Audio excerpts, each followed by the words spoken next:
All right. How's everyone going? How's everyone doing? This is this is the new game I'm playing, Sword and Staff. I mentioned this last night from my last tower stream. For those of my subscribers who are joining this from the tower game, this is the new game that I'm playing. Also with Varsity. I have Varsity with me today. How's it going, Varsity? Hey. Hey, Giga. Hey.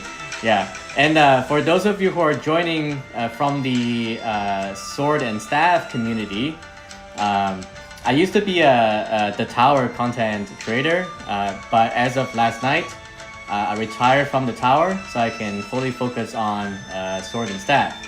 And so this will be the very first stream of me playing this game, and I have Varsity with me today as a guest, so we can kind of talk about the game together and show you folks around. So it's gonna be fun. All right, Varsity. So far, how are you liking the game? I'm loving the game. It's scratching a whole bunch of different itches, right? So community's fantastic. Almost all of the content is collaborative, requires, between 4 and 6 players at a minimum, 40 or 50 in the guild, a lot of idle play, at least 15 to 20 build strategies and some unusual ones. So yeah, it's great. Yeah, and this is technically a legit MMO. It's just not a classic MMO in a sense that that you have to like grind a lot, and you have to go into a dungeon for like several hours. It's still an MMO. Like there's a lot of social aspect. There's a lot of PVE, PvP, good collaboration. Varsity, come back to the map and let's show people some emotes so you can meet other players on the world map. And you can do emotes. See that there's Varsity. He's back. You can do like this. Yeah, thumbs up. I mean the game overall has a pretty chill vibe. Like it's fun. It feels very chill, very casual. Yeah, I like the kind of the overall look and feel and the design of the game. But yeah, it's a legit MMO, just minus the hours and hours of grinding. So I would consider this like an incremental idle MMO, right? You when you're AFK, the game gives you a resource. Unlike the tower, that is not actually offline. There's no offline progression. Whereas this game, there's offline progression. If you close the game, your resource continues to accumulate. All right, let me go to my home world. So you go here. So we were on the world map, but like this is the home world. When you're in your home world, you can see like your bad, which accumulates EXP. Oh, I just hit level 86. Look at that. So basically, you accumulate your EXP over time, even when the game is closed. And then you accumulate other resources like that. See, I just got a bunch of resources. That's your cart. And you have, like your resource per hour. So you want to like manage your resource. I think Varsity is doing a much better job than me managing the cart. Like I don't do a very good job here, so I don't have things maxed out. But yeah, you can see like these are different resource per hour. So, can I just tell you one thing real quick? Oh yeah. So your stone and your wood are the only 2 resources you can't get anywhere else. So you're actually managing really well because those 2 should always be your highest. Oh, thank you. Those 2 resources are the ones that you use to upgrade all of the other resources in your cart. So I know you said you weren't doing it very well, but honestly, you're doing the most important thing right, which is stone and lumber. Yeah, thank you. So for example, right now you see I can upgrade the rolla, which is basically the in-game like gold currency. So if we go there, you can see I can upgrade it, and it costs wood and stone, and that's the same across all the upgrades. Always cost wood and stone, and so that's what Varsity was referring to. It's usually a good idea to upgrade your wood and stone production the highest, just so you can upgrade other production. So here I can upgrade the coin production, so that went up a bit. So from for the players who came from the tower, this is your econ, right? this this cart is your econ, right? So you need to manage your econ. Yeah, and then the bad is your exp, which is also super important because you need level to be able to advance in content, like advance in exploring the world map. So exp is also very important. And then the way you get exp is you have to explore and like unlock statue and whatnot, which I'll show you folks in a second. But yeah, overall this game pretty chill vibe, nice art, decent music, have a lot of strategic depths. There's a lot of things you can upgrade. If you're coming from the tower, you should be very familiar with things that have a lot of things to upgrade, right? So like we have, so that's my character. But yeah, we have the gear, right? We have gear level. We have your skill. We have the pad, and then you could upgrade your relics. So like these are relics. And then you can pull for skills. You can pull for pads. And by the way, this game is actually pretty free to play friendly, I would say. I'll go into more detail into that in a second, but yeah, so there are multiple dimensions of things you can upgrade. So yeah, lots of things to upgrade, lots of things to you can prioritize different things. So if you have limited resource, so do you upgrade relics first? Do you upgrade your pets, which is here? Or do you upgrade your skills, right? Or do you upgrade your gear? So you have to figure that out. So if you're coming from another incremental game like the tower, that should be pretty straightforward for you. And by the way, because this is my first stream and I just switched over from streaming tower to streaming sword and staff, so I'll be making a lot of tower reference in this stream, but in future stream, I'll probably mention tower less and less. But this is just for people who are coming from my subscriber base who used to play who are playing the tower. Let's see. So, yeah. Maybe you can show them. So this game has kind of 4 different elements in it. It has exploration, which you've just unlocked by going up to another level. It has dungeons and PvE content. It has a whole bunch of different PvP contests in it. And then it essentially has your home that you've just done. Do you want to show anybody kind of what exploration looks like? Because that is, although it's time bound as to how much you can do, it is really an enjoyable part of the game. It really reminds me of kind of earlier JRPGs a lot. Yeah, sure. I'll showcase a few things that Varsity mentioned, but maybe should we start with exploration of the map? Sure. Okay, so I just hit level 86. So typically, aside from like the very first tutorial area, pretty much like every 2 levels you're able to explore new maps, which unlocks like new resource and things like that. So if we go to the world, there's a few islands, but this is the latest one, Aqualis. So we're gonna get into the area that just unlocked. Let me see where that is. It should be over here. Yeah, so this area was locked a moment ago when I was level 85, but now that I'm level 86, I can enter this area. Now, because my power is so much higher than most of the mobs here, the game just let me basically auto-complete the fight. But actually, there's an actual fight if your power level is similar. But in this case, the game just lets me like click on them and they just automatically die. So we can like kind of save some time and skip the battle.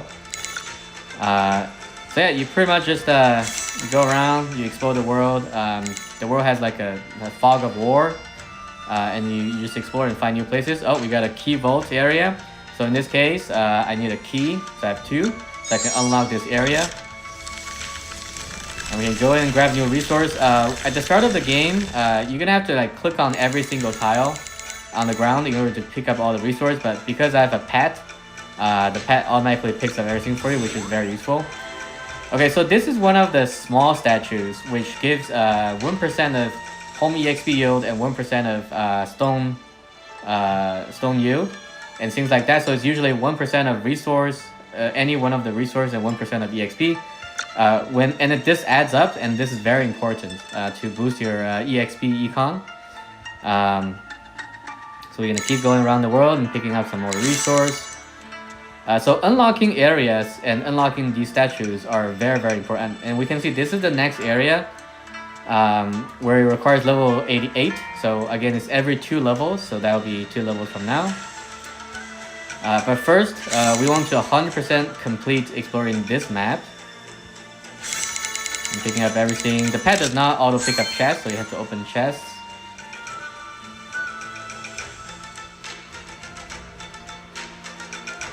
And sometimes you run into story progression as well. So let's chat with this NPC. The game is fully voiced, which is pretty nice.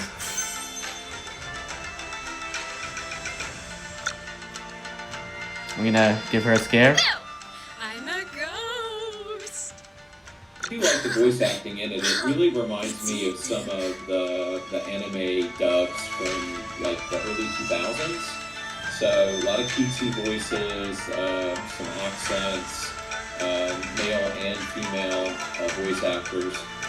Nothing appears to be AI generated. It appears to be real humans that are actually voicing all the content. So, I mean, I really like it. Do you enjoy it? Do you have a favorite voice actor so far? Yeah, I think the voice acting is actually quite high quality compared to some of the other games in the same genre. I especially like the accent. Like some of the NPCs have a specific accent. Like like I think some of them in the prior region, like the mountain ridge area, they had like a what's it called, like a Mexican or like a type of accent, which is actually really nice. So each region kind of have like a specific accent.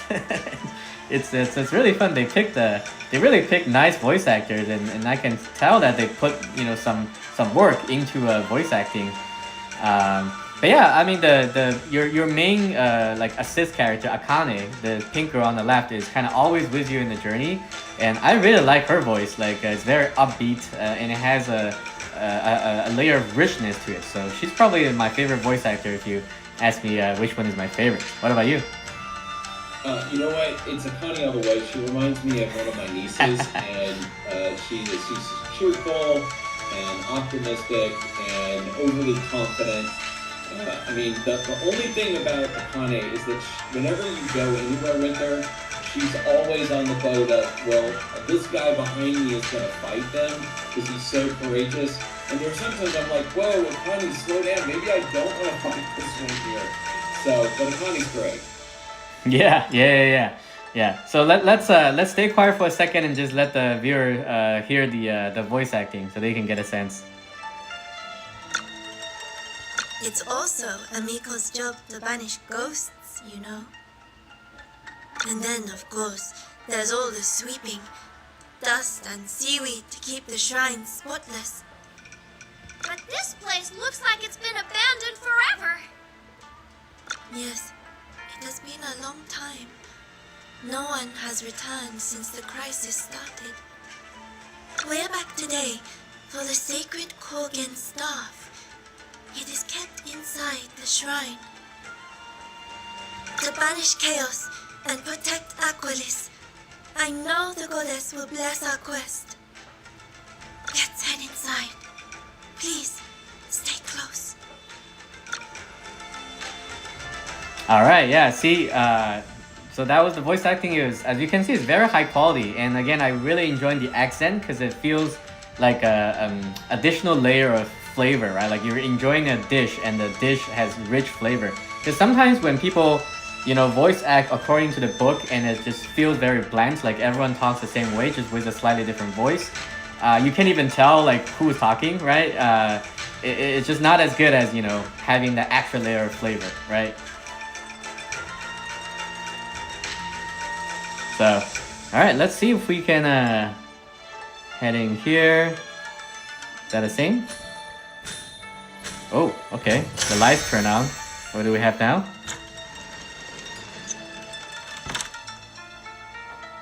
All right. I guess you could zoom in, zoom out a bit also on the world map. Adventurer, the shrine is full of dangerous yokai. Please, let me fight with you.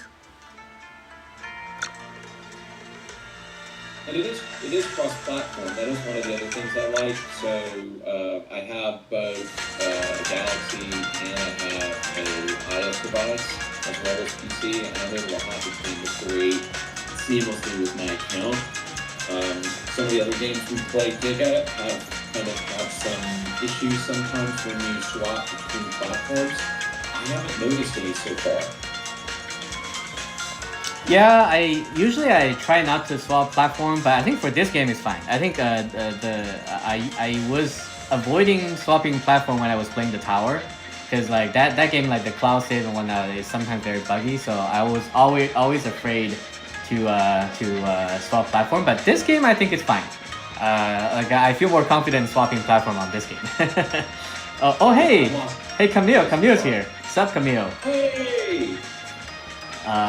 Sorry, there's a lot of chat. I'm currently focusing on the game, so I'm not able to read out all the chats. But typically when I stream, I read all the chats. But I'll just kind of read everything at a high level for now, because there's a lot of things to show today, and I want to make sure I keep all of you engaged, so we can go through all the showcasing the game.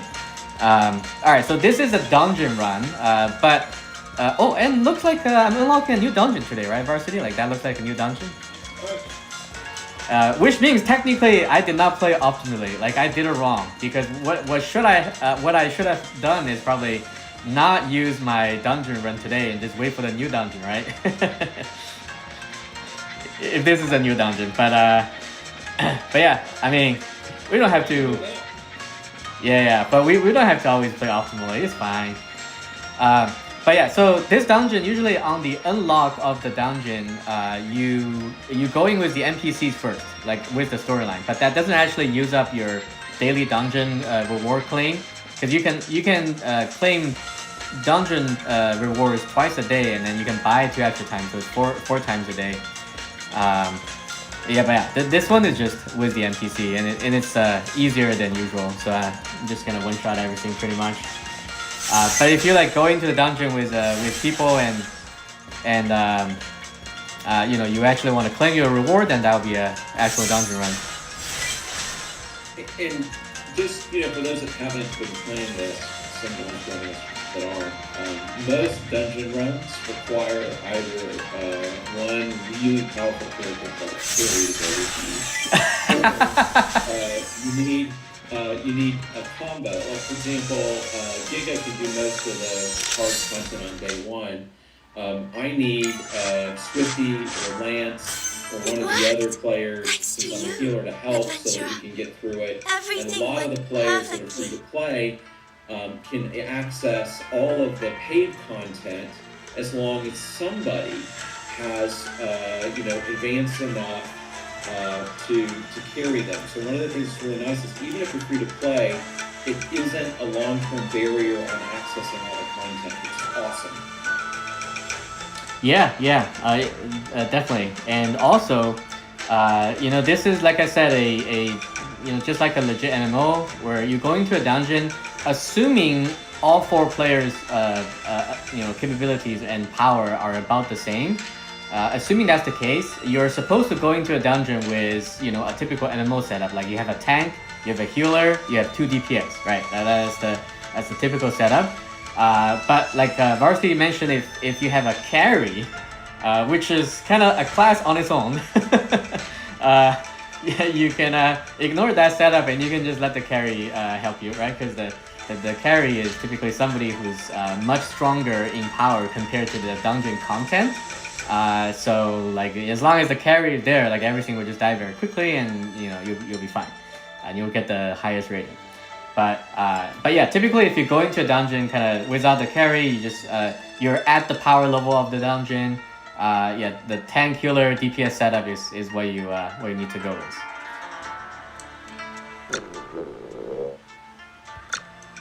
What noise? I don't hear any. Oh, is she hungry? That's the roar of the evil dragons, what I'm gonna say. Hey, that was just my...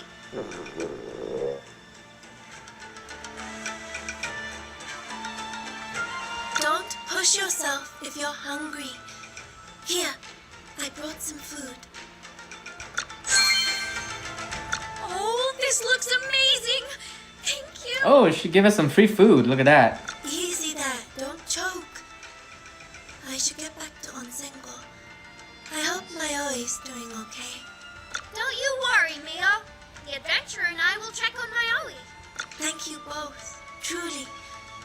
Mayoi isn't the easiest to talk to. I appreciate your patience. I'll be on my way then.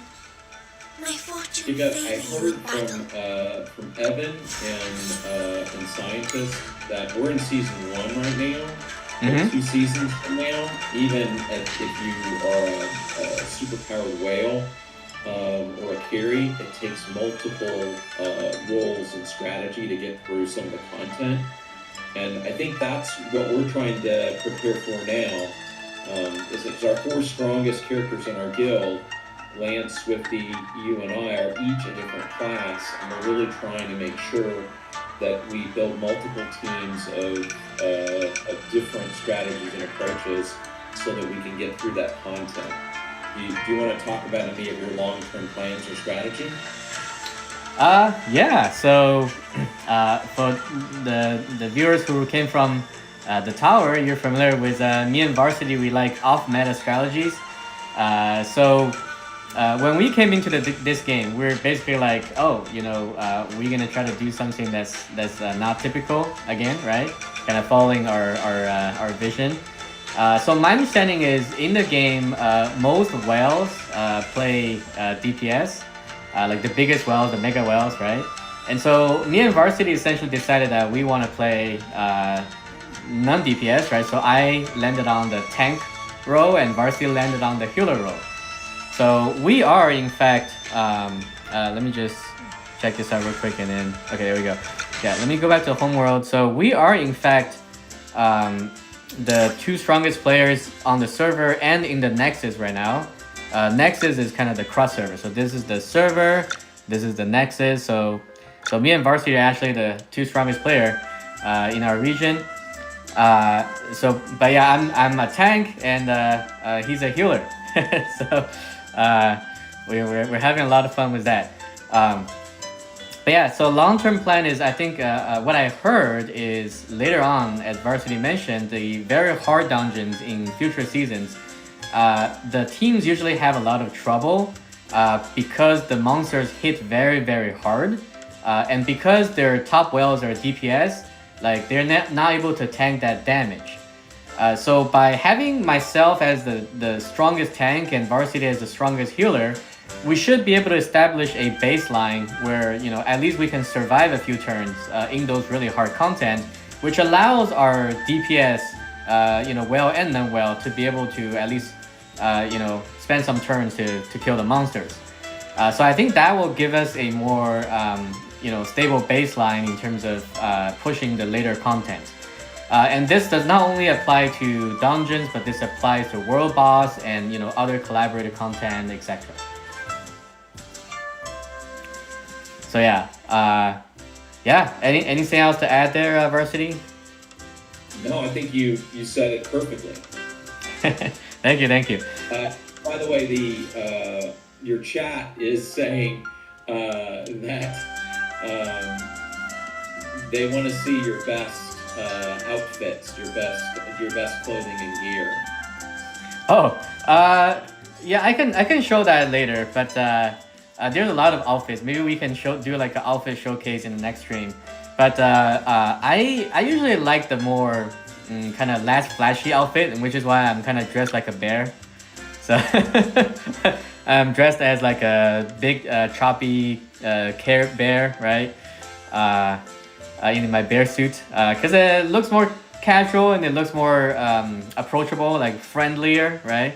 So like I don't look intimidating. But yeah, it's not like I don't like the the too flashy stuff, but I like to be more like approachable and friendly looking. So so that's why my character looks like this. But maybe when I unlock more cosmetic options, like in the next few streams, maybe I'll switch. But for now, we're sticking with the bear outfit. Yeah, bear outfit I think looks nice, and I have a big bulky sword. So everything is a skin. So like the sword is the big bulky sword is a skin, and the shield is a skin. So yeah. Oh, looks like I can upgrade the sword level. But yeah. Okay, and by the way, so if we go back to ranking real quick, so we can see our guild is also currently the top guild on the server. So overall, we are aiming for the top, right? We're aiming for the server top. We are the server top right now. We're also aiming for the Nexus top. And every season, the Nexus would expand and include more servers who started around the same time. And so, our goal is to just keep reaching for the top and just, maintain ourselves as Nexus #1 guild for cross server. So that's kind of the goal. And as usual, for those of you who know me, my vision is I will pierce the heavens. We got to keep going up. And I have my strongest comrade, Varsity, here with me, so I feel very confident. We definitely have a good group. One of the things that I really am enjoying about this game is that they have these guild battles where you are battling other guilds, sometimes much more powerful than you.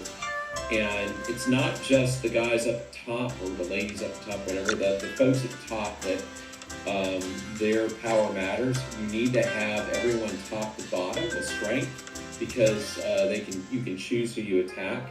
So we spend a lot of time. I know Giga, you do, and I know that Lance, myself, Swifty, and others do. Basically, running and helping others to succeed, because it really is a kind of a community effort. We all share in the rewards. We all share in the prestige. And that's something that I really didn't have in the Tower and some other games. I really like it here, where I'm really invested in seeing some of the other players, whether it's Camille or Dinah or Asri or Merlin. I want to see them advance and gain strength as well. So it isn't just about one player. And it clearly, even if you're a whale, it doesn't mean that you're going to dominate guild play, because guild play is much more about teamwork. Yes, very well said, Varsity, and I'm glad you brought up this point. So yeah, in this game, a lot of stuff is collaborative, and everyone have the things that they can contribute to. So back in Tower is more of just when it comes to tournament, just pure PvP, and you pretty much only fight for yourself, right? You represent yourself. There's no like collaborative PvP, like team PvP, and there's no like PvE, collaborative PvE content. I would love to have those things for the Tower, but that was not the case. Versus this game is like an actual MMO, right? So if for those of you who are remember the good old age of dueling somebody outside of Iron Forge in World of Warcraft, right? Varsity, does that ring a bell?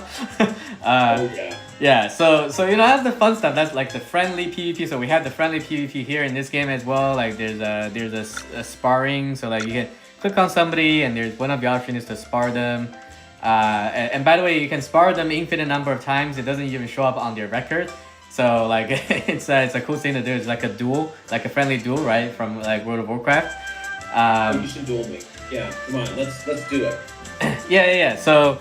I'll showcase the duel in a second, but just want to finish this point, which is, this game has a lot of like PvE, PvP, but also collaborative PvP. So like when we do 4 versus 4, you have to coordinate with your own team to figure out what you want to do, the strategy. So that's the co-op portion of it. And then when you fight the other team, that's the PvP portion. Similarly, so we have things like, let's see. So we have, let me showcase the... Yeah, so 4v4 tournaments. There's one starting today, pretty soon. So this is my team. I named my team EHP. For those of you who know, you know why it's EHP. If EHP stands for Effective Health Points. So because I'm a tank in the team and Varsity is a healer in the team, so we should be able to keep our team alive for a very long time. So that's why I named the team effective health points. So we have a lot of EHP in the team, right? So, but yeah, so that's the team, and you know, I can looks like I can move myself around, set up the formation, like set up the skills and whatnot, right? Because right now we're in the preparation phase, and as you can see, the real tournament will start an hour and a half from now. Depending on how long this stream lasts, I may or may not stream this week's tournament, but I plan to stream each week's tournament, at least the previous week, right? So we had our first ever tournament in the server from last week, so I can show you guys what that looks like during this stream. But if we don't have enough time to get to this week's tournament, then next week I'll stream this week's tournament. So that's how it's gonna work. Because the tournament time, the actual time, happens to be around 12 p.m. for me, like on the West Coast. So that's like, you know, family lunchtime. So it's hard for me to stream live for the tournament. But yeah, so typically in most cases I'll stream the previous week's tournament. So yeah, so that's 4v4 tournament, and then so in the guild we have where's the thing? Oh, here. So we have the we have the guild boss, by the way. So everyone hits the guild boss and kills the guild boss, and everyone gets a reward. And then we have guild clash, which is guild versus guild. So we've been pretty much winning all the guild versus guild content so far. So let me see if I can go into one of these. Okay, I guess I can't really go into the previous record once it's finished, but maybe next time I'll show you folks what that looks like in real time. But yeah, so guild versus guild, again, there's a layer of coordination, right? Like who hits who, and you know, each player can take 3 hits. So like if you coordinate, it's like, hey, me, Varsity, and Lance, we all gonna hit this one player 3 times, and then that player is out. Like that player just dead, right? So that's guild versus guild. So yeah, there's a lot of this type of you know, collaborative PvP is what I would call it, right? So there's some co-op elements of the PvP, and then there's actual you know, pure PvE and co-op content. So you have like the world boss that you can hit once per day. You have the dungeon, like a typical MMO. You're in the dungeon. Yeah, and some weekly events. So yeah, this game's basically got it all. Okay, so let me just finish exploring my map, because I want to unlock those statues just so I can get the EXP bonus. And after that, we'll carry on with like showcasing some PvP and stuff. So let me unlock this statue. So again, these statues very important. Like each statue gives you EXP boost, so that's your econ. The earlier you unlock them, the better, and then you snowball. Right? Because this is just like an incremental resource game. Like your resource snowballs. The earlier you can get to those resources, you get higher bonus, and then the higher bonus allows you to get more resource, allows your character to get stronger, faster, and then allows you to get more resource. So it snowballs.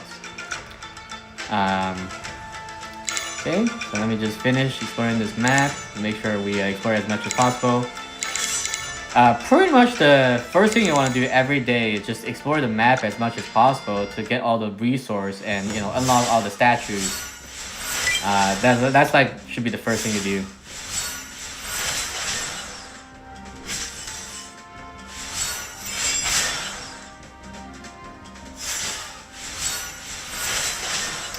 But yeah, in this game, you know, as we were saying, so the WoW players and the free-to-play players have a role to play, right, in all of the content. You know, typically the community seems very nice. You know, of course, me and Varsity, we try to help people as much as possible, but the other, you know, stronger player as well, they're very nice. Like Lance 50, they help other players who are more free-to-play and low spenders every day. You know, we're just trying to help each other and you know, carry the guild forward together as a group, right? And then there's a role to play for all the free-to-play players as well. For example, as free-to-play, you can go gather resource. So there's a lot of resource nodes on the map. Some of them you can sell at the auction house. And so you can gather these resources. I don't think it's this one in particular you can sell in the auction house, but there are certain items you can sell in the auction house. So if we go to the auction house, I can show. So if you go to trading house, yeah, so these resources, some of these you get from like some quest or commission, but some of these you can get from collecting them from the overworld. So as a free-to-play, you can kind of grind these resources, right?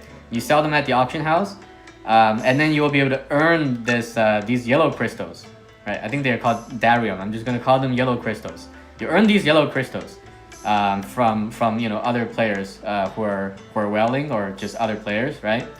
And then you can use the yellow crystal as a resource to buff your character, because the yellow crystal is essentially the universal quote-unquote premium currency to pull everything. So like, for example, with the relic gacha, right?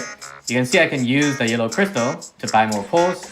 Same thing here with the skill gacha, yellow crystal buy pulls. The pet gacha, yellow crystal buy pulls, right?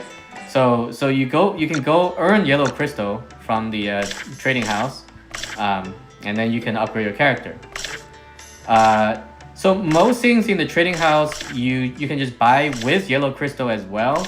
There are just a few things like food and whatnot that actually requires the rainbow crystal to buy. But the rainbow crystal is just what you get if you like top up in the game, and then typically when you need to use the other content in the game, you convert from the rainbow crystal to the yellow crystal to use them. But there's just but there are very few things that are actually requires you to have the rainbow crystal to buy and do.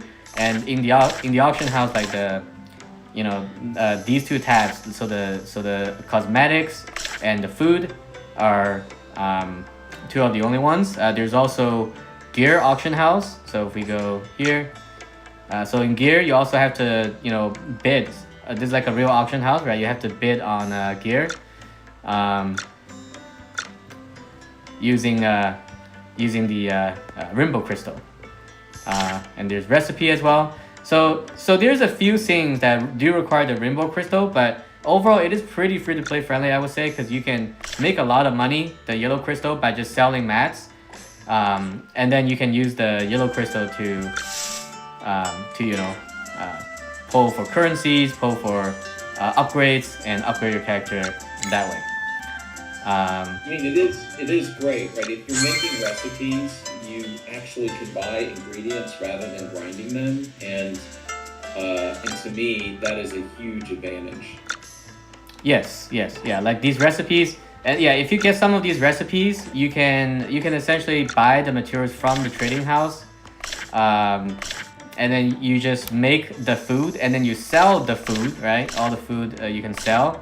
And then you can actually make a lot of money. Typically, you can make at least 300 crystals per food, typically. So, yeah, it's very good. It's a good way of making money. You can also buy you can also bid for gears like at a low price. Like if nobody else wants it, you get it for a low price, right? And then you can, towards the end, towards the middle of the season, you can then buy the gear low price and you disassemble the gear, and then you can just sell the shard. So you can sell the gear shard in the trading house as well. So right now it's sold out. The gear shard is pretty good. I'm actually mostly done with this gear set, so I'm gonna just sell some of these shards right now. So for those of you who wants to buy the shard, if you're on my stream, you can just buy some right now. So we'll just sell like 50 shards. There you go. So that's what it looks like. Oh, it's sold out instantly. Is it sold out instantly? Well, it's sold out instantly. Yep. Somebody definitely was ready to stream snipe. Yeah, but I basically don't need any more shards here because like I have full mythic gear from the current dungeon already, and I'm pretty happy with the stats because I just like block rate, right? So this one has block rate, this one has double block rate, this one also has block rate, this one also has block rate, this one does not have block rate, but it has effect resistance, which is like immunity to CC, to crowd control, which is pretty nice, and it's got some like defense on it, so I like. yeah, so I don't actually need extra shards, so I'm just gonna be selling them and making some money. But yeah, as you can see, like I instantly sold a shard. So thank you for whoever bought my shards from the stream. And we made away with 1,200 Darnium, the yellow crystal. How much is that worth? That is worth I guess this one, right? So like $30. This one that costs 3,000 of those vulture thing. So that's about $30. So I made about maybe like oh actually no, that it was 1,500. Hold on, how much did I make?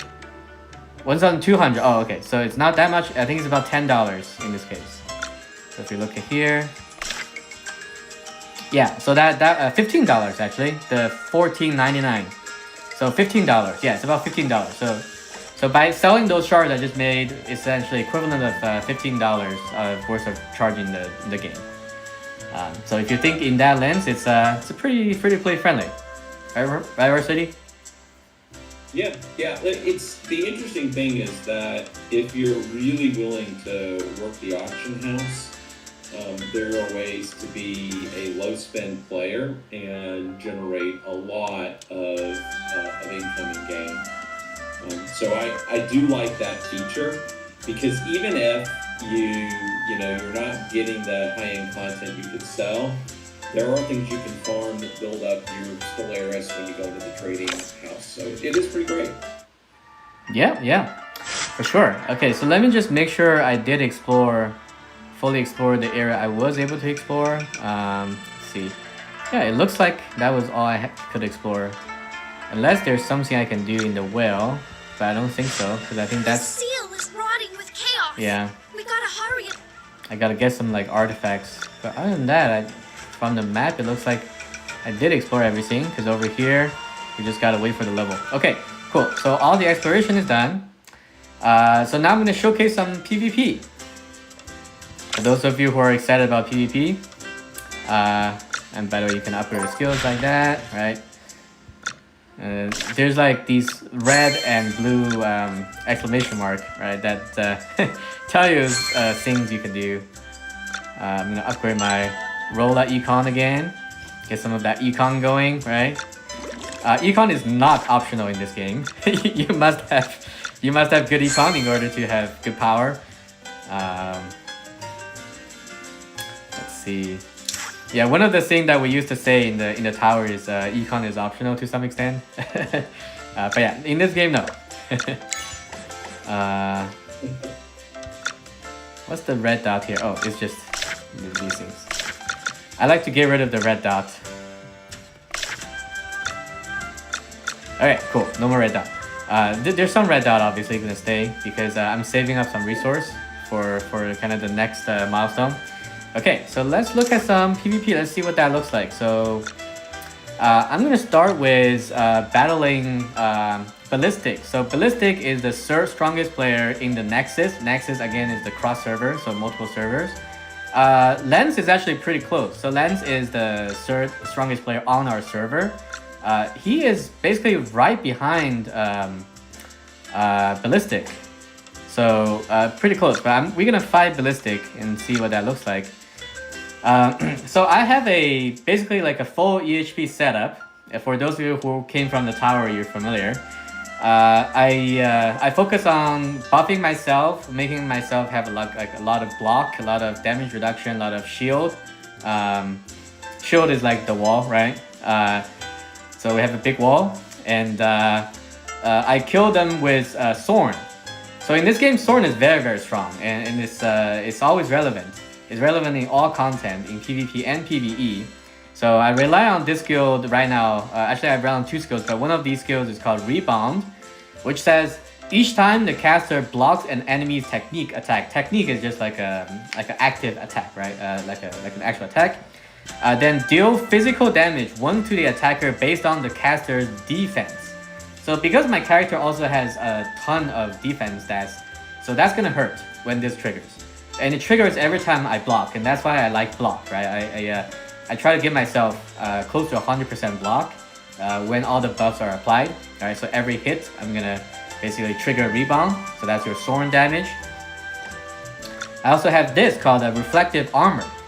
So while shielded, and by the way, this game is very nice. Is in game. You can click on any word like this, see, and it brings up a description that explains what that is. So whether that's like a buff, a status effect, or a certain technical term, you don't have to like go online, look at a guide. You can just stay in game and just click on the highlighted word, and it tells you an explanation. So that's pretty nice. So while my character has a shield, so you can think of it as while I have a wall, I reflect a percentage of damage back to the attacker as light damage, one for each technique attack received. So essentially, like again, technique is anything that hits me, right? Like an actual active attack. So they hit me, and then in this case, I'm gonna reflect 300% plus 98,000 damage back. So it's a percentage and a flat damage. So if you hit me for 10,000 damage, so that reflects back 30,000 plus 98. So that reflects back 130,000 damage, right? So for this one, because rebound scales off of my defense, so the damage is kind of static. Even though the damage is buffed by crit, so yes, in this game, Sorns can crit, all right? So if you have high crit, the rebound, the Sorn is actually going to deal a lot of damage. But for the most part, it is static. Versus this reflective armor is the stronger your opponent is, right? Whether PvP or PvE, they're going to hit you with a huge hit. And as long as you have even just a little bit of shield left, that whole hit is going to get reflected. Like your shield doesn't even need to shield the entire amount of damage. You just need to have like, say, at least one shield left. And then that satisfies the trigger condition of reflective armor. They hit you, and then they're gonna take 3x the damage back, right? So this is really cool. And all of my other stuff is like buff defense and buff block rate, and I have like things that give myself shield, things that buffs my block, and things that amplifies damage. Amplifying the damage, by the way, in this case also amplifies the reflected damage and the rebound damage. So we'll see what that looks like. So my character has no actual attack skill. Like none of my skill actually like deals damage or like attacks the enemy. I just stand there. I kind of just buff myself, right? And I wait for the enemy to attack me. So let's see what that looks like. You can call this a pacifist Soren build, right? Which is what I like. So yeah, we're just gonna stand there, and as you can see, as soon as he attacks me, he starts losing health rapidly. And then he now triggers the Indomitable Will, which is a duelist skill, which reduces the damage he takes, so it keeps him alive for a few more hits. But as we can see, we kill him by reflecting the damage, and if we look at the skill report, we can see the rebound and reflective armor dealt all of the damage. Okay, now, hey Varsity, you ready? Yeah. Okay. Bring it on. So now, I'll showcase my spar with Varsity. And Varsity, as a matter of fact, is the only player in the Nexus who's capable of defeating me. So, we'll enter spar and we'll see what that looks like. Now, Varsity, a very clever setup where he tries to deal damage with only pets. Because when the pets attack me, I reflect the damage onto the pets, right? So he's summoned. So like I will kill the summon, but because Varsity himself is not really attacking me, I don't reflect the damage onto him. And if there is any damage that I deal to Varsity, Varsity is also a healer, so he can easily heal back the damage. So he can keep his health basically full the whole time. In the meantime, my health will be wore down over time because the way this game works in like long rounds, right? Like if you have a lot of rounds, you can see on top of the screen, we're currently at around 10 out of 100. For long run matches, this game basically scales up all the damage sources. So this includes the damage from skills, damage from summons, and the damage from Soren as well. It scales up, so my Soren would be doing more damage over time as well. But so because the game scales up the damage each round, eventually Varsity's summons will be able to break through my shield and start dealing damage to me. As we can see here, my health bar is starting to go down, and it's going to start to go down faster and faster because of the damage scaling per round. Rounds. normally you die in between 40 and 45 rounds. Yep, it's around there. Yeah. And you can see your health is going down even now, you're not able to recover it back up. Right. Well, I don't recover health because I don't have any heal. So typically I just try to shield myself, right, from damage. But because each round the damage scales up, so my shield is not catching up beyond a certain number of rounds. Yeah. It's pretty crazy. But the great news is that, if you're within at least some band of power from the other players, your strategy and build makes a difference. Yes, exactly. Nobody wants to play a game where one strategy always wins. There's, having counters, being able to do things makes a difference. Yeah, that's one of the reasons why we really like this game. Yeah, it looks like I'm at round 40, so I'm gonna die next round. Next time Varsity Summon explodes on me, I'm gonna die.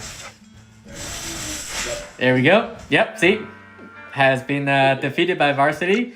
It was a 400, almost 500,000 power difference, right? Varsity can still defeat me. So that's the kind of the depths of the strategy, the strategic aspect of the game, as you can see. So, like at a high level, I would say in this game, in terms of PvP, the tank beats the DPS, the DPS beats the healer, and the healer beats the tank. So there's like a rock paper scissors setup in the PvP, assuming like similar power level, right? So that would be the case. What do you think? Would you agree with that? Yeah, I mean, as long as you're building right. The thing is, your classes, a lot of the classes can be more than one build. Obviously, you could go DPS or tank.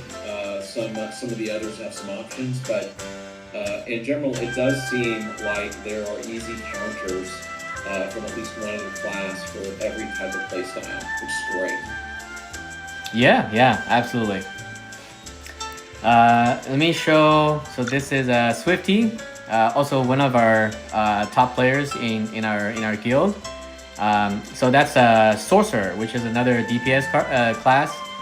So we see what the spar looks like. So it should look fairly similar with the spar with the Duelist. So Duelist is kind of the melee DPS, and the Sorcerer is kind of the range DPS. So it should look very similar. I'm just gonna stand there and buff myself. And then we get to do all the thorns damage. Oh, look at that multi-hit. Yeah, the more times you hit me, the more damage you take. So, yeah. Yep. So again, yeah, lots of damage from the thorn. Oh, that was beautiful. Yeah. So it might be a valid strategy to try to use like a single hit spell if you try to duel me, right? Instead of multi-hits. But yeah, and then there's so that was just sparring, which is friendly duel. So that's equivalent of like dueling somebody outside of Iron Forge in World of Warcraft. And then you also got your arena. Here, if somebody hits you, they show up in the battle record, so you know who you hit, who hits you. And then here you're competing for a top slot, and then the top slot gets like some resource every week. You also got your arena shop. Yeah, I would say like as long as you're top 10, it's pretty similar. Like what you get some kind of food, some kind of shards. So it's not a huge difference like in the top 10, I would say. It looks like I could buy a food, but I'll save up some currency for now. So the funny thing in the arena is, as you can see, when I was battling Varsity, I died around 40 rounds out of 100. But in the arena, I think that the max number of rounds is how many? Is it 20? Varsity. It's either 15 or 20, but yeah, it's not very many. Yeah, so if we can... You are at the moment indefeatable, based on our server because of the count of rounds. And the funny thing is there's a lot of challenges in this game that have a time limit, And so there's everything from damage tests to survivability tests. And it really does kind of make a difference, right? There's a count in all the dungeons, Crucible, Conquest, there's a whole bunch of different places where they limit your time, which I really like. Yeah. It basically prompts you to, think about strategy. And in the case of Arena, I think that actually the lower round limit actually benefits, tanks and healers, right? Because every round the damage scales up. So because of the lower round limit, it makes it so that the damage doesn't go too high, so that the tanks can no longer tank the DPS, right? So it's actually, I think I see it as a measure that actually kind of balances a little bit things for tanks and healers in the arena. Because in most cases, tanks and healers are not going to be super strong in terms of PvP, because they're more PvE focused classes. But again, you can make those classes very strong in PvP as well, as we can see, just based on your understanding of the game and your setup. All right, let's see. So we can, I can showcase. I'm not sure if I did my Marina material realms today, but so that's what it looks like. So every day you can buy some currency here, and then you essentially you use these tools to dig some sand and do some ores. Generally, it's a good idea to not use up all of your resource early on, because you do get more resource as you level up. And I think once you reach level 90, which I'm very close, you'll be able to get the most amount of resource from digging these sands and stuff. So you kind of want to save most of your material realms resource here until you're much higher level to use them, so that you get a bigger payout at the end. But yeah, so I think. Yeah. I love the humor of the boxing gloves in the Red Hollow. Yeah. Me up every time.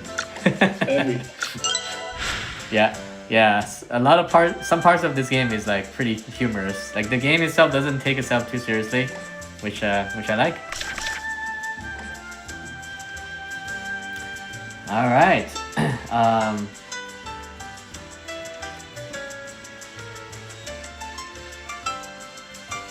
Let me just look at the chat real quick. Zashu said, tanks will be forced to build more effect resistance because of sages. Yes. There's play and counterplay, right? So sages later are gonna be, sages are the healers. So the healers later are gonna be having a lot of things that add a damage over time debuff on you, or just debuff you, or crowd control you.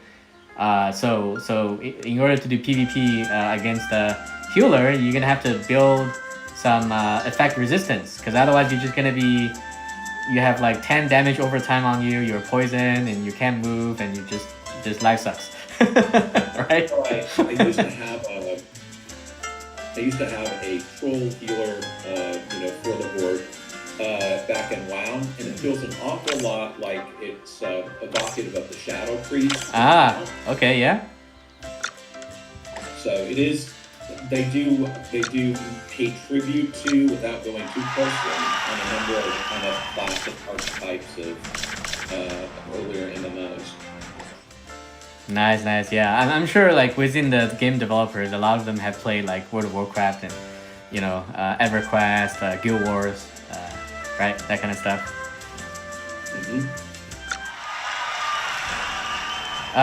Let's see. Is there a way to show previous tournaments when a tournament preparation is going on? I'm not sure. I don't see the UI for the previous tournament, but I know when the tournament ends, you can actually see all the different seasons, and you can go back to the previous tournament to showcase some results, some videos and whatnot. Because the game records the fight, and you can always click on the little play button to play the fight. But I'm not sure if that UI is accessible, so I may not be able to show the previous tournament. But the new tournament starts in 1 hour, so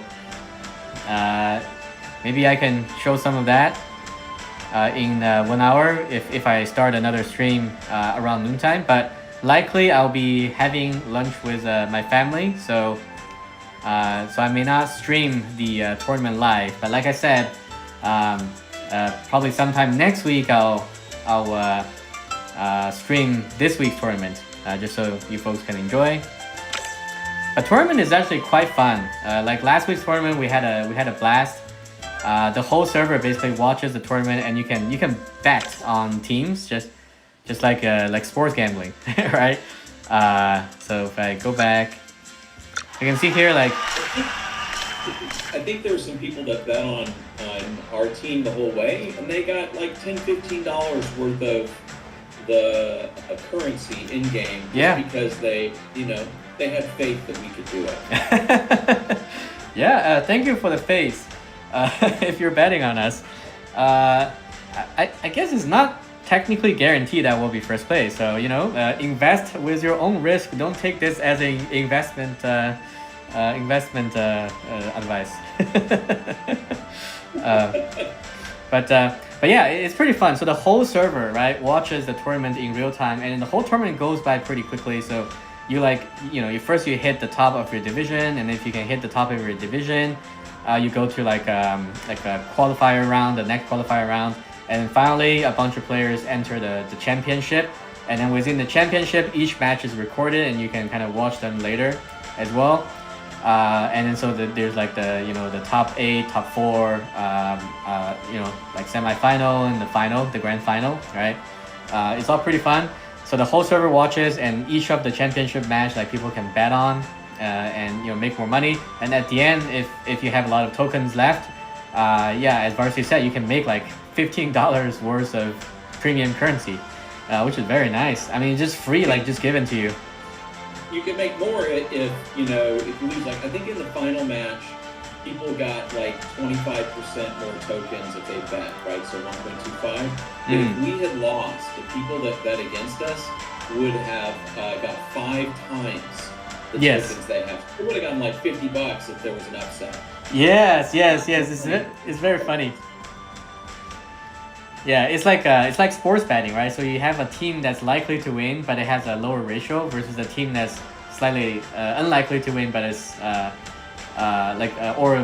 fewer people are betting on them, but they have a higher payout.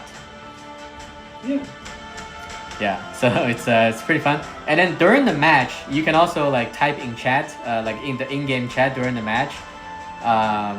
And anything you type, it appears as a scroll through text. So like a scrolling text that scrolls across the screen.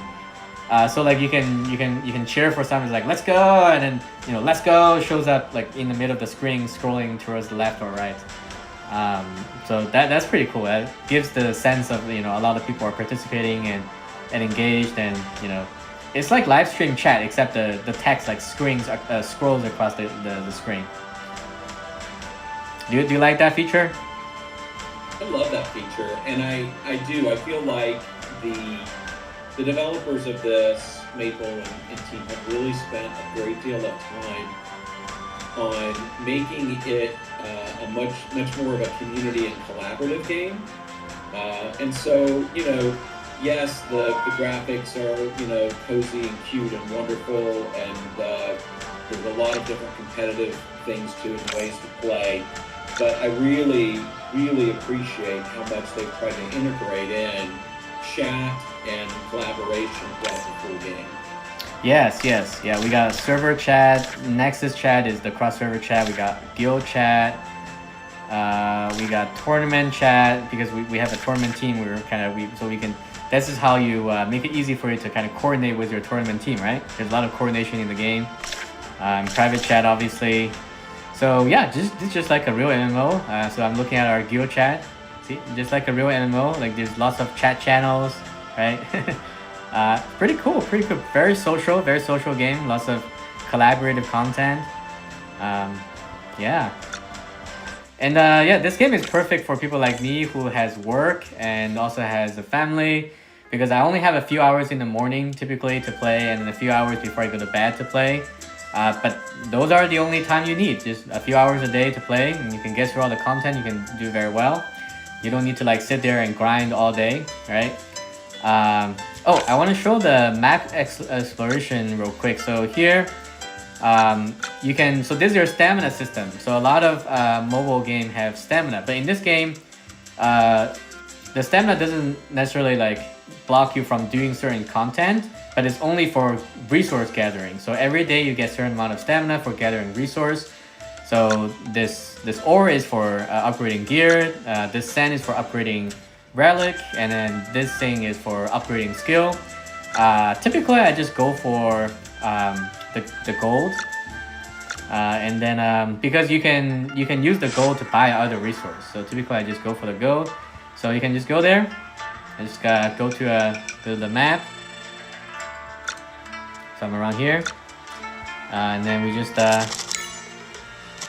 grab some of these. So you can see every one of them cost 5 stamina, and every once in a while something surprising will show up. Like a rainbow slime or like a big node like this. And sometimes the big node can be mined multiple times. The big node does not require stamina, so you can like invite other people on the server or like people in your guild to mine the big node. So that's another. So like yeah, as Varsity was alluding to, like the developer did really putting a lot of opportunity for players to be social, right? Because this is again another thing where you can, you know, share some resource nodes and help each other out. So let's see if I can get another big node. Oh, here we go. There we go. See, so this one, right, has two green bars on it, which means it can be mined twice. So I can mine one myself. Does not cost stamina. And then if you click on it again, it says invite. So now I can go to my guild and send it to my guild. And now anybody who clicks on that green text, it's like a hyperlink. They click on the green text, and that direct them to come here directly. We see Varsity over here, and he mined my node for free, no stamina. Look at that. Woohoo! Yep, I have a little bit of stamina left, so I'm just gonna see if anything pops up.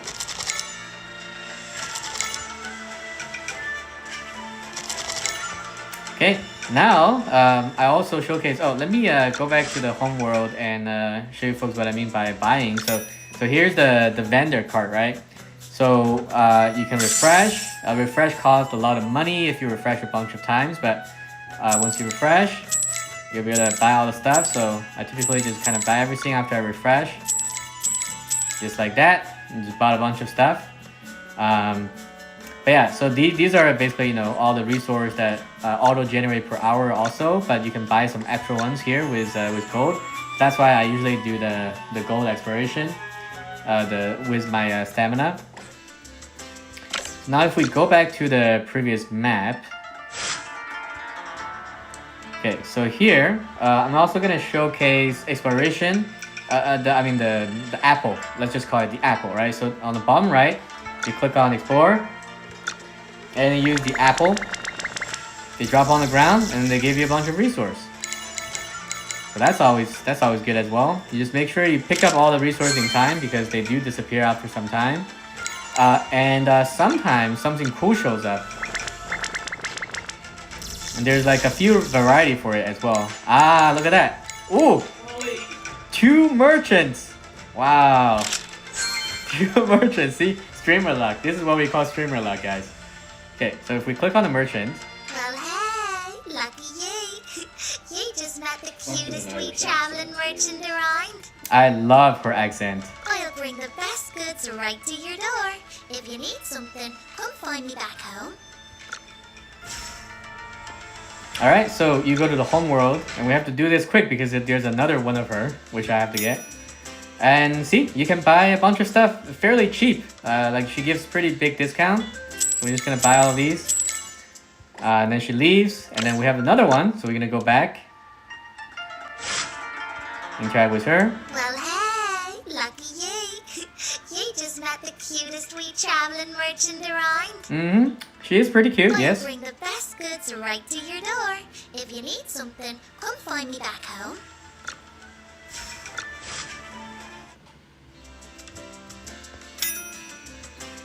Alright, I guess same things. But yeah, sometimes they have like, they sell relic.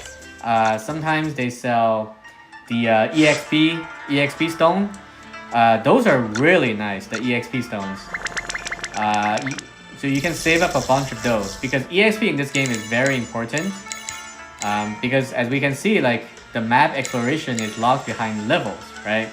And then the statues are locked behind map exploration, and then your statues then buffs your resource gains.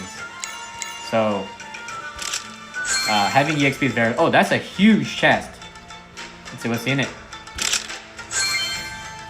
Ooh, we got 5 Covenite, which is a high tier resource. It's a premium resource, very nice.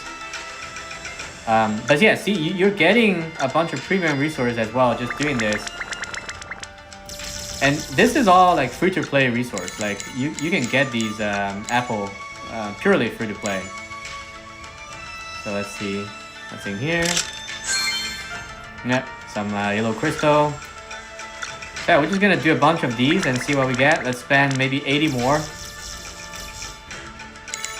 And you get a monster. Ooh, you got the mysterious stranger. Yeah, we got the mysterious stranger. Yeah, sometimes you get a monster too, in which case Varsity can help me fight the monster. It can be yours for the right price. When the urge to grow stronger serves, return home. I'll be waiting.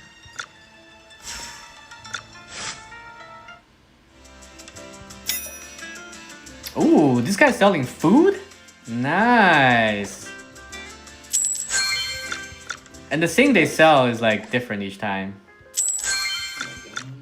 Oh, wow, some rare resource. Look at that. This lobster. Oh, speaking of which, let me check the trading house to see if there's anything that I should buy right now.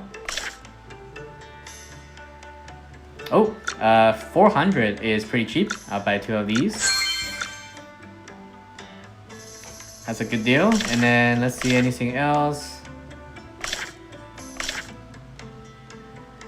Okay, so I am trying to, I think I'll take this butter. I'm trying to make some dish for Varsity, which requires these high tier resources. I recently got a mystic recipe, which is this one, the Moonlight Delight. So pay attention to the permanent boost. It says permanent boost HP 7%. So whoever eats this gets a permanent 7% HP boost, which is pretty significant. And you can eat 10 of this at 100% efficiency. Because after 10, the next time you eat, you only get half of that. I'll try to eat like 10 of each dish essentially. But to make this dish, I need some high tier resource like butter, the yellow egg, and the camel milk. Camel milk recently on the auction house has been pretty expensive, so I'm gonna wait for the price to come down a bit. And also this doesn't appear very often, so I'll just wait till people actually have that, and I'll buy some of that, and then I'll make Varsity some tasty Moonlight Delight. Yum. Yeah, because Varsity, it's good for him because all the healing skills, the amount that you heal scales off of your own max HP. So the more HP he has, the stronger his heals are. That's how it works. Most of my stuff scales off of defense, but most of his stuff scales off of HP. So let's see if we can get something else from these mysteries fruits.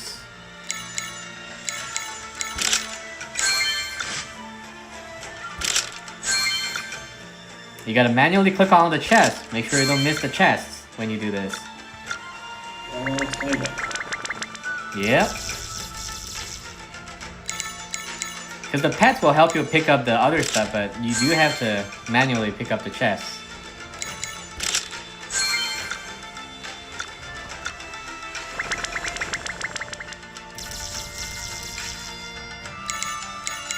Okay, so far, nothing golden, nothing too special. But we did get that double merchant pool, right? The double traveling merchant pool, I think that one was crazy. Oh, you got a relic. Yes, you got a relic.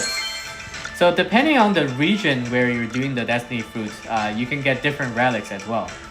For most players, you will want to pull these things in a specific region where the relic drops. So in this case, I dropped a Goldfire Lantern, which I already have. For me, it doesn't really matter where I pull them. But for most players, if you're trying to target a specific relic, you will want to go to a specific region.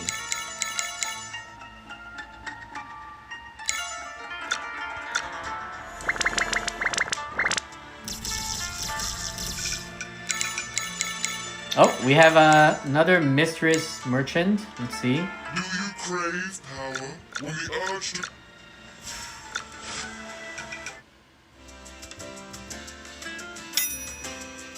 Ooh!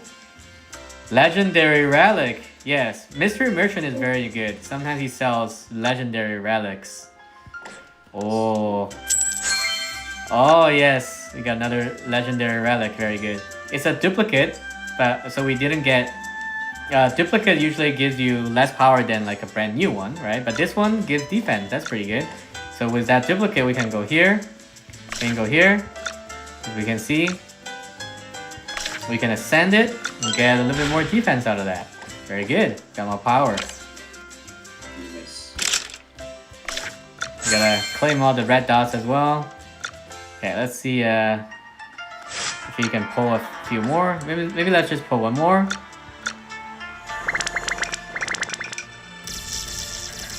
Oh, yellow one. Oh, another Mistress Merchant. Ooh. Go get it. When the urge... Let's see what this one gives us. Ooh, a legendary skill. That's pretty good for a lot of players as well. So we can buy that.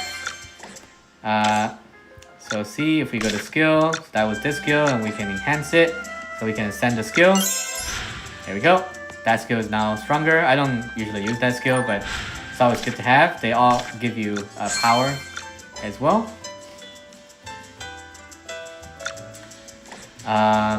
And just gonna upgrade my gear here real quick.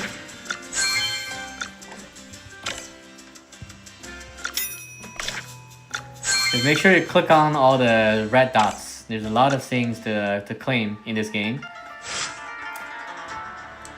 But yeah, that's pretty much it for the showcasing all the most of the primary stuff in the game so far that I have access to. Oh, and by the way, if you want to try out the game, you should find a server that's like on day one, because every few days new servers spawn on the game.